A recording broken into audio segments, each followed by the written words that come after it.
Universe के बारे में कुछ ऐसे फैक्ट जो आपको पता होने चाहिए।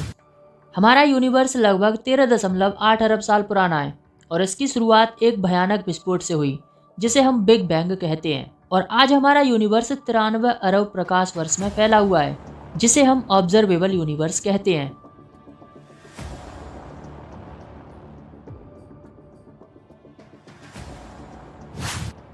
हमारी पृथ्वी लगभग 4.5 अरब साल पहले अस्तित्व में आई और अभी तक पृथ्वी के अलावा ऐसा कोई ग्रह नहीं है जहां पर जीवन की खोज हुई हो। लेकिन फिर भी वैज्ञानिकों के पास ऐसे बहुत से रीजन हैं जो ये बताते हैं कि यूनिवर्स में हम अकेले नहीं हैं।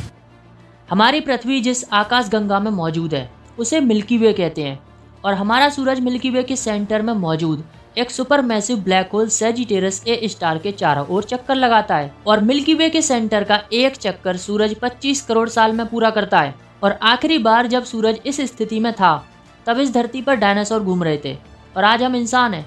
और आने वाले समय में जब ये सूरज फिर से इस पोजीशन पर आएगा तब क्या होगा पृथ्वी का, किसका राज होगा, ये तो वक्त ही बताएगा। आपको पता है हमारी मिल्की वे में पृथ्वी से दूर मतलब पृथ्वी के अलावा लाइफ की खोज के लिए और कितनी पॉसिबिलिटीज हो सकती हैं, कितनी सिविलाइजेशन हो सकती है हमारी गैलेक्सी में। तो इसे जानने के लिए एक एस्ट्रोफिजिसिस्ट फ्रैंक ड्रेक ने एक ऐसे इक्वेशन की खोज की जो ये कैलकुलेट कर सकता है कि हमारी गैलेक्सी में और कितनी सिविलाइजेशन मौजूद हो सकती हैं जहां पर जीवन हो। इस कैलकुलेशन के जरिए जो रिजल्ट निकल कर आया सच में हैरान कर देने वाला था। हमारी मिल्की वे में लगभग 100 मिलियन दुनिया मौजूद होने की संभावना निकल कर आई जहां पर लाइफ पॉसिबल हो सकती है। इस इक्वेशन को ड्रेक इक्वेशन कहते हैं।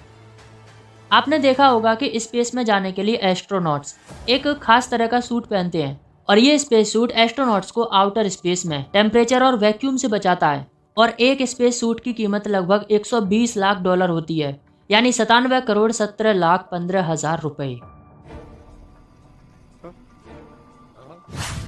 हमारा यूनिवर्स कितना बड़ा है, ये सवाल हमारे मन में जरूर आता है और हर बार आता है जब भी हम रात में खुले आसमान को देखते हैं। अब देखो, हर चीज़ की कोई ना कोई तो लिमिट होती है, लेकिन यूनिवर्स के बारे में ऐसी थिंकिंग रखना थोड़ा अजीब सा लगता है क्योंकि हम यूनिवर्स की लिमिट का अंदाज़ा भी नहीं लगा सकते।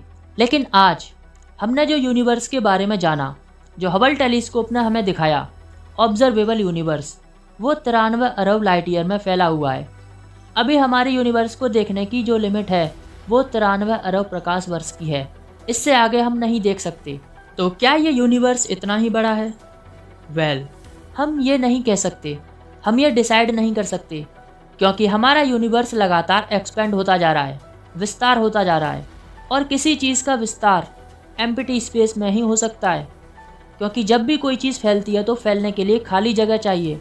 और जब हमारा यूनिवर्स फैलता ही जा रहा है तो किसी खाली जगह में ही फैलेगा और अगर स्पेस लिमिटेड है तो वह अपनी दीवार से ज़रूर टकराएगा और वापस से कंप्रेस होने लगेगा। लेकिन यूनिवर्स अब भी फैलता जा रहा है, यानी यूनिवर्स की अभी कोई ऐसी दीवार नहीं है जिससे टकराकर गैलेक्सीज वापस आ सकें। यूनिवर्स अब भी फैलता जा रहा है, मतलब स्पेस अभी भी खाली है, कोई किनारा नहीं है।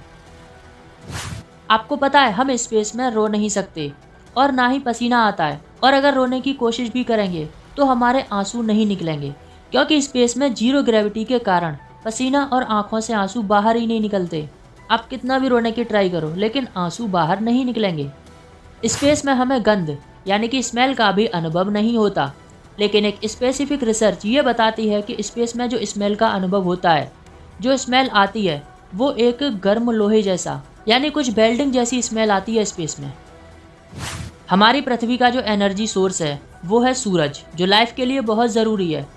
ऐसे ही हमारी गैलेक्सी का भी एक लाइफ सोर्स है, वो है सैजिटेरियस ए स्टार नाम का एक सुपर मैसिव ब्लैक होल। ये हमारी गैलेक्सी की लाइफ का सोर्स है और इस ब्लैक होल की ग्रेविटी पुल के कारण ही हमारा सूरज और बाकी सभी स्टार इसका चक्कर लगा रहे हैं। और ऐसा ब्लैक होल हर एक गैलेक्सीज के सेंटर में मौजूद होता है उसके लाइफ सोर्स के रूप में।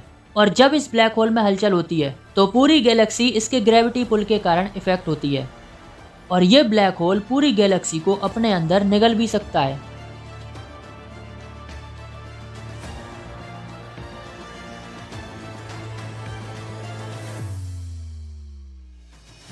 हाइड्रोजन और हीलियम, ये ऐसे दो तत्व हैं इस यूनिवर्स के जो बिग बैंग के तुरंत बाद अस्तित्व में आए और इन दोनों को छोड़कर पृथ्वी पर पाई जाने वाली हर वस्तु स्टार डस्ट यानी कि तारों की धूल से बनी है और पृथ्वी का निर्माण भी एक खत्म होते हुए स्टार की वजह से हुआ।